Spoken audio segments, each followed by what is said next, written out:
ગાંજો ઝડપાઈ ગયો છે તો સુરતથી આ મહત્વપૂર્ણ વિગતો સામે આવી છે. જ્યાંથી ગાંજો પ્રાપ્ત થયો છે. એવર વિલામાં આવેલ દુકાનમાંથી ગાંજો ઝડપાયો. કાઉન્ટર ટેબલની આડમાં સંતાડેલો ગાંજો ઝડપાયો છે. 89 કિલો ગાંજાના જથ્થા સાથે બેની ધરપકડ કરવામાં આવી છે. તો એસઓજીએ ₹8.90 લાખનો મુદ્દામાલ કબજે કર્યો છે. એસઓજીએ 3 લોકોને વોન્ટેડ જાહેર કર્યા છે.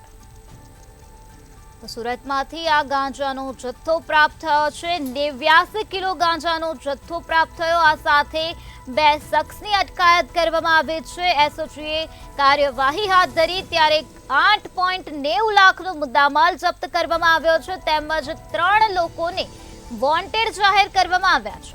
સુરતના એવર વિલામાં આવેલ દુકાનમાંથી આ પ્રકારે ગાંજાનો જથ્થો પ્રાપ્ત થયો. એસઓજી દ્વારા કાર્યવાહી હાથ ધરવામાં આવી અને 2 શખ્સોની અટકાયત કરવામાં આવી છે. આ સમગ્ર મામલામાં હાલ વધુ તપાસ હાથ ધરવામાં આવી રહી છે. એવર વિલામાં આવેલ દુકાનમાં કાઉન્ટર ટેબલની આડમાં આ પ્રકારે ગાંજો સંતાડવામાં આવ્યો હતો. તો આ જ મુદ્દે વધુ માહિતી આપવા માટે આપણી સાથે સંવાદદાતા નલિન ચૌધરી જોડાઈ ગયા છે. જી નલિન, સુરતના એવર વિલામાં આવેલ દુકાનમાંથી કાઉન્ટર ટેબલની આડમાં સંતાડેલો ગાંજો ઝડપાઈ ગયો છે અને આ સાથે 2ની ધરપકડ કરવામાં આવી છે. બિલકુલથી નિરાલી સુરત ગ્રામ્ય વિસ્તારમાંથી વધુ એકવાર નશાના કારોબારનો પર્દાફાશ કરવામાં આવ્યો છે. સુરતના ગ્રામ્ય વિસ્તારમાં આવેલ સાયણ વિસ્તારમાંથી ગાંજાનો જથ્થો છે તે ઝડપી પાડવામાં આવ્યો છે.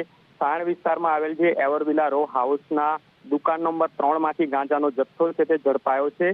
જે દુકાનનું કાઉન્ટર ટેબલ આવેલું છે તેમાં ગાંજાનો જથ્થો છે તે સંતાડવામાં આવ્યો હતો. ત્યારે સુરત ગ્રામ્ય એસઓજીએ 89 કિલો ગાંજાના જથ્થા સાથે 2 ઇસમોની ધરપકડ કરી છે. સાથે જ ગાંજાનો જથ્થો, મોબાઈલ અને રોકડ મળી કુલ 8,90,000થી વધુનો જે મુદ્દામાલ છે તે કબજે કર્યો છે અને ગાંજાનો જથ્થો મંગાવનાર તેમજ મોકલનાર 3 લોકોને વોન્ટેડ જાહેર કરવામાં આવ્યા છે.